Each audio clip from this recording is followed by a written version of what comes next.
The boxing machine crush. On September 8, 2017, a night out in Quebec City ended in unimaginable tragedy for a 19-year-old man. Patrick Desbian had been enjoying himself at Le Pub Galway, a popular nightclub where patrons often tested their strength on arcade games between drinks. The venue featured a boxing machine, a 350-pound arcade attraction designed to measure punching power with a spring-loaded pad. At approximately 1:15 a.m., witnesses reported seeing Desbian hanging from the top of the machine. He was laughing, showing off for friends. The heavy unit wasn't bolted to the floor as recommended by the manufacturer. Within seconds, the massive machine began to tilt forward. Security camera footage, later reviewed by police, showed the machine's center of gravity shifting past the critical point. The boxing machine, with its metal frame and heavy internal components, crashed down onto Desbian with devastating force. The impact pinned him to the floor, the full weight of the machine crushing his chest and abdomen. Patrons immediately rushed to help. 3 men struggled to lift the machine while the others called for emergency services. For nearly 2 minutes, Desbian remained conscious, gasping for breath beneath the crushing weight. Each inhale became more desperate than the last as his ribs fractured and compressed his lungs. Medical experts later determined that Desbian suffered massive internal hemorrhaging. His liver had ruptured, spilling blood into his abdominal cavity. His aorta, the body's main artery, was partially torn from the impact. Each heartbeat pumped more blood into spaces where it couldn't sustain life. When paramedics arrived 7 minutes after the accident, they found Desbian unresponsive. Despite their efforts to stabilize him before transport, his blood pressure had dropped too low. He was pronounced dead at 2:04 a.m. at l'Hôpital de l'Enfant Jésus. Quebec authorities opened a negligent homicide investigation, focusing on the nightclub's failure to secure the machine according to safety protocols. For the other patrons, what began as an ordinary night of fun became a horrifying memory of preventable death. Arcade Massacre in Uruapan, February 3, 2020. The afternoon started like any other at the Adrenaline video game arcade in Uruapan, Mexico. Located in a working-class neighborhood, the arcade was a gathering spot for local teenagers and young adults seeking an escape from the violence that had gripped Michoacan state. At 3:15 p.m., the arcade hummed with activity, as approximately 20 people played games and socialized. 3 men in dark clothing entered through the front door. Witnesses would later describe them as wearing tactical vests, bearing the initials CJNG, the Jalisco New Generation Cartel. Without warning, they drew .45 caliber handguns and AK-47 rifles, demanding to know if anyone belonged to rival cartels. Before anyone could respond, they opened fire. The first victims were 2 12-year-old boys playing near the entrance. The high-velocity rounds tore through their small bodies, causing catastrophic internal damage. Medical examiners later found that one boy had 5 separate entry wounds, including one that severed his spinal cord at the base of the skull. Despite this devastating injury, his heart continued beating for nearly 40 seconds as blood flooded his lungs. A 14-year-old girl tried to hide behind an arcade cabinet. Security camera footage showed her crouching down, eyes wide with terror. 3 bullets struck her in the abdomen and chest. She remained conscious through the attack, clutching her wounds as blood soaked through her school uniform. She died from hemorrhagic shock before emergency services arrived. The gunman methodically moved through the arcade, firing over 65 rounds in less than 2 minutes. The bullets shattered glass, penetrated metal cabinets, and struck 9 people. Among them, a 17-year-old cashier who was shot in the face as he attempted to call police from behind the counter. First responders arrived to find bodies slumped over gaming controls, some still clutching joysticks in a macabre tableau. Blood pooled beneath the flashing screens that continued to play animations, oblivious to the massacre that had just occurred. Fish Arcade Betrayal. On April 21, 2018, a routine shift at the Fishzilla arcade in Salisbury, North Carolina turned deadly. Davis, a 45-year-old arcade attendant, had been working at the establishment for just over 3 months. The Fishzilla was one of many fish game arcades that operate in legal gray areas throughout the state, offering casino-style gambling through colorful underwater-themed video games. At approximately 9:17 p.m., surveillance cameras captured Dedrick Michelle Mason entering the arcade. The 26-year-old woman appeared agitated, pacing near the entrance before approaching Davis at the counter. Words were exchanged, their conversation growing increasingly heated. Witnesses later testified that the argument concerned money Mason believed she had won earlier that day. What began as a verbal confrontation quickly escalated. Mason suddenly reached into her purse and pulled out a .38 caliber revolver. Davis raised his hands, backing away from the counter. The security footage showed a moment of hesitation, a split second where Davis appeared to recognize what was about to happen. The first shot struck Davis in the abdomen, just below his ribcage. The hollow point bullet expanded on impact, tearing through his liver and part of his small intestine before lodging near his spine. Davis collapsed behind the counter, conscious and in shock. Mason fired a second time, the bullet grazing Davis's shoulder before embedding in the wall. Patrons scattered in panic. Mason fled the scene as Davis lay bleeding on the arcade floor. First responders arrived within minutes, finding Davis still conscious but struggling to breathe as blood filled his abdominal cavity. Paramedics worked frantically to stabilize him. applying pressure bandages and administering intravenous fluids to combat the rapidly developing hypovolemic shock. Davis remained conscious during the ambulance ride, repeatedly asking medics if he was going to die. At Novant Health Rowan Medical Center, surgeons operated for over 5 hours to repair the extensive internal damage. Despite their efforts, Davis's condition deteriorated throughout the night. His organs, deprived of adequate blood flow for too long, began to fail one by one. At 6:23 a.m. the following morning, James Christopher Davis was pronounced dead. Crystal Beach tragedy.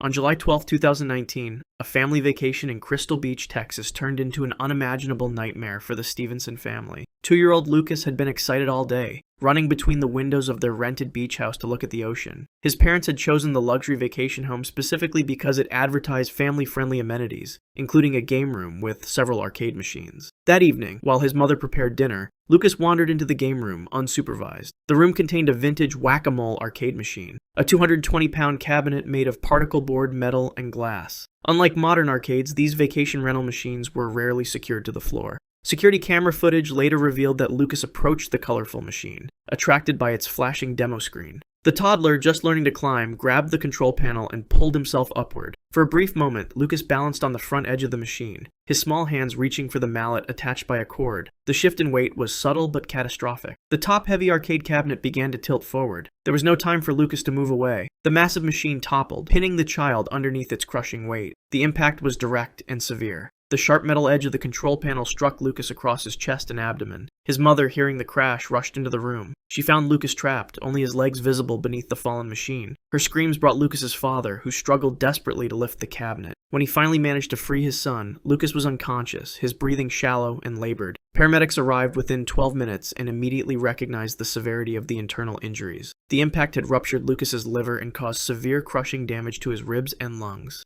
Despite being intubated at the scene, Lucas's oxygen levels continued to drop as blood filled the spaces around his lungs. The helicopter flight to the University of Texas Medical Branch in Galveston took only 18 minutes, but Lucas's condition deteriorated rapidly. His small body, unable to compensate for the massive internal hemorrhaging, went into hypovolemic shock. Surgeons worked frantically to control the bleeding, but the damage was too extensive. At 9:42 p.m., just 4 hours after the accident, Lucas Stevenson's heart stopped beating.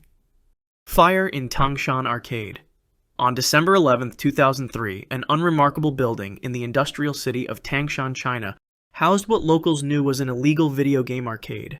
Operating without proper licenses, the basement facility had been converted from a storage area into a cramped gaming center with over 30 machines. The owner, seeking to maximize profits, had packed the machines tightly together, leaving narrow pathways between them. That afternoon, the arcade was filled with teenagers who had just finished school. Most were between 13 and 16 years old, drawn to the affordable entertainment. At approximately 3:15 p.m., an electrical panel in the back of the room began to smoke. Years of dust accumulation and unauthorized wiring modifications had created the perfect conditions for disaster. The first flames appeared small and containable. However, the arcade owner had removed several sprinklers to prevent water damage to the machines. Within minutes, the fire reached a stack of plastic chairs and tables stored near the electrical panel. Black toxic smoke began to fill the low-ceilinged room. The temperature rose rapidly as the synthetic materials combusted, releasing cyanide compounds into the air. The 37 people inside immediately rushed toward the main entrance. What should have been an orderly evacuation quickly turned chaotic when they discovered the reality of their situation. The owner had locked the fire exit to prevent customers from sneaking in without paying. The windows had been covered with metal bars to deter theft. The only way out was a single door at the top of a narrow staircase. As smoke filled the room, visibility dropped to near zero. Those nearest the exit pushed forward in panic. A stampede formed at the bottom of the stairs. Security camera footage later recovered showed teenagers gasping for breath as the oxygen levels plummeted. Several fell unconscious within 2 minutes of the fire's start, still meters from the exit. The first victim was a 14-year-old boy who collapsed from smoke inhalation. Medical examiners later determined he remained conscious for nearly a minute on the floor, his lungs burning with every breath as the toxic fumes caused his airways to swell shut. Others suffered similar fates, dropping one by one as the smoke became unbearable. Firefighters arrived 7 minutes after the first alarm, but by then the basement had become a crematorium. They found bodies piled near the staircase, evidence of the desperate final moments. In total, 17 people died, most of them young students who had sought only an afternoon of entertainment. The Osaka Inferno. At 3:00 a.m. on October 1st, 2008, Osaka's entertainment district was still alive with activity. Among the late-night establishments was Cats, an adult video arcade tucked away in a narrow alley of the Naniwa ward. The 3-story building housed private video booths where patrons could watch adult content in isolation. That night, approximately 32 people were inside, most of them men who had come after finishing late shifts or drinking at nearby bars. Among them was Hirokatsu Egawa, a 45-year-old office worker who had stopped in after an evening with colleagues. The building's interior was a maze of small rooms and narrow hallways. Fire inspectors had cited the establishment multiple times for safety violations, but the owner had made only minimal changes to address their concerns. At 3:07 a.m., security cameras captured a man entering the first floor with a paper bag. Inside was a container of gasoline. He walked directly to a stairwell, poured the accelerant, and ignited it with a lighter. Within seconds, the flames spread up the staircase, fed by the building's wood-paneled walls and synthetic carpeting. The fire triggered no alarms. The owner had disabled the system months earlier after complaints that false alarms were disrupting business. The first indication for patrons on the upper floors came when smoke began seeping under doors. By then, the main stairwell was already engulfed. On the 3rd floor, Egawa noticed the smoke and opened his booth door. The hallway was filling rapidly with thick black fumes. He moved toward what should have been an emergency exit, only to find it padlocked. The owner had secured it to prevent non-paying customers from entering. The windows were covered with metal bars, another security measure that now became a death trap. As the temperature rose above 200 degrees Celsius, the synthetic materials in the ceiling began to melt and drip. Toxic hydrogen cyanide formed in the smoke, paralyzing the respiratory systems of those who inhaled it. Egawa managed to call emergency services on his mobile phone, gasping that he was trapped. Dispatchers could hear his breathing becoming more labored as the call continued. Firefighters arrived within minutes but faced impossible conditions. The building's single usable staircase had become a chimney, drawing flames upward. By the time they reached the 3rd floor, Egawa and 15 others had already succumbed to smoke inhalation. Medical examiners later confirmed that most victims remained conscious for 2 to 3 minutes in the smoke, long enough to realize their fate but unable to escape it. If you want to see more videos like this, click the video on screen now and make sure to subscribe.